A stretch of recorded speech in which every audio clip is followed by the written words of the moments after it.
दशामाता की कहानी। एक समय की बात है, एक राजा था। जब नाई उसके बाल काटने आया तो उसने राजा को बताया कि एक बहुत ही सुंदर कन्या है। उस कन्या को दशामाता का इष्ट था। वह पीपल की प्रतिदिन पूजा करती थी, दशामाता की कहानियाँ सुनती थी। दशामाता ने सोचा कि मेरा नियम रखने वाली की शादी अच्छी जगह होनी चाहिए। तो फिर राजा ने नाई से कहा कि ऐसी सुंदर कन्या से मैं शादी कर लूँ। राजा ने उस कन्या से शादी कर ली। शादी करके महल में आए। राजा ने एक रानी पहले से ही थी। उस रानी ने सोचा कि इतनी सुंदर दूसरी रानी आ जाएगी तो मेरा रुतबा और आदर कम हो जाएगा। तो फिर जब बड़ी रानी काले हाथ करके आई और नई रानी के मुंह पर लगा दिया। राजा ने जब नई रानी का चेहरा देखा तो बहुत दुखी हुए कि नई ने हमारे साथ धोखा करा। ऐसे काले मुंह वाली गिलहरी जैसी शक्ल वाली लड़की से मेरी शादी करा दी। राजा ने नई रानी को अलग कक्ष में रख दिया। उससे बातचीत भी नहीं करते थे और उसकी तरफ देखते भी नहीं थे। राजा ने ऐसे व्यवहार से छोटी रानी बहुत दुखी हो गई। उसको समझ नहीं आ रहा था कि वो क्या करे, कैसे राजा को समझाए। फिर कुछ समय पश्चात उसने अपने पियर खबर भेजी कि मेरे 4 रंग की पोशाक, वैसी ही चौपड़ और झूले की रस्सी भेजना। उसने लाल, हरी, केसरिया और गुलाबी चारों रंग की पोशाक, चौपड़ और झूले की डोरी आ गई। फिर उसके बाद उसने दासियों से मालूम करवाया कि राजा आज घूमने के लिए कौन से बाग में जाएंगे। उसको पता चला कि राजा आज गुलाब बाग में घूमने जाएंगे। उसने गुलाबी रंग की पोशाक पहन ली, 16 श्रृंगार करा और अच्छे अच्छे जेवर पहन लिए। और फिर वह गुलाबी चौपड़ और गुलाबी रस्सी लेकर गुलाब बाग में राजा के आने से पहले ही पहुंच गई। बाग में पहुंचकर उसने गुलाबी चौपड़ बिछा दी और पास में ही झूला डालकर झूलने लगी। राजा बाग में घूमने आया तो उन्होंने उसे देखा और सोचने लगा कि कितनी सुंदर राजकुमारी झूल रही है। रानी ने पूछा, चौपड़ खेले? राजा ने हामी भरी, दोनों चौपड़ खेले हैं, बातें करी है और फिर राजा वहां से चले गए हैं। राजमहल जाते समय राजा मन ही मन विचार करने लगे कि ऐसी सुंदर कन्या तो पहले महल में होनी चाहिए। राजा ने महल में आने से पहले ही छोटी रानी दासियों की मदद से राजमहल आ जाती है। अब दूसरे दिन रानी ने पता कराया कि राजा कौन से वाले बाग में जाएंगे। रानी को पता चला कि राजा हरियाली बाग में जाएंगे।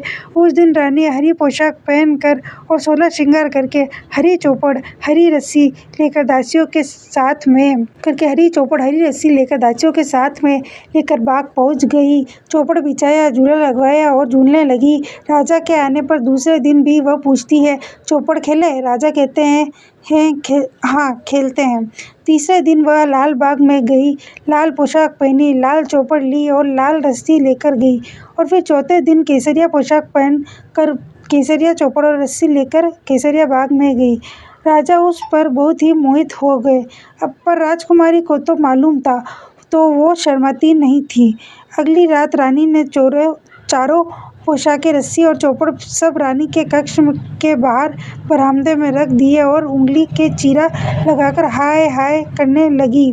राजा को तो पहले से ही नींद नहीं आ रही थी और वह हाय हाय कर रही थी तो उन्हें तो बहुत ही गुस्सा आया और वो बोले कि आज इस काले मुंह वाली को तलवार से मार डालूं, इसका किस्सा ही खत्म कर देता हूँ। गुस्से में भरे हुए ही राजा उसके कक्ष की तरफ गए।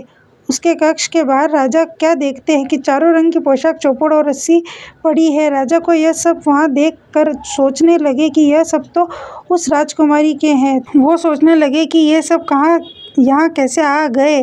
जब राजा कक्ष के भीतर पहुंचे तो उन्हें रानी को देखकर बहुत आश्चर्य होता है। राजा रानी से कहते हैं कि आप यहाँ? रानी कहती है हाँ। फिर राजा कहते हैं कि रानी, आपने हमें धोखा दिया? रानी कहती है मैंने आपको धोखा नहीं दिया, आपने मुझे धोखा दिया। राजा कहते हैं कि तुम्हारी चेहरे पर तो गिलहरी की तरह काली लकीरें थी। रानी कहती है कि वो तो आपकी बड़ी रानी ने मुझे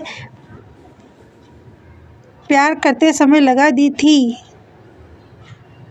उसको लगा होगा कि मेरे आने से आप उसको कमानीति कर दोगे।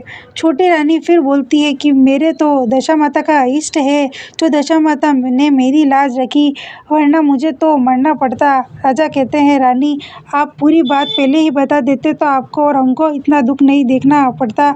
उसके बाद राजा ने बड़ी रानी को कमानीति कर दिया और छोटी रानी के साथ सुखपूर्वक रहने लगे। हम भी दशा माता जी से यही प्रार्थना करते हैं कि हे दशा माता, जैसा दुख छोटी रानी ने झेला वैसा दुख किसी को ना झेलना पड़े, और जैसी कृपा आपने छोटी रानी पर की वैसी कृपा आप सभी पर करना, और जैसी लाज आपने छोटी रानी की रखी वैसी लाज हम सब की भी रखना।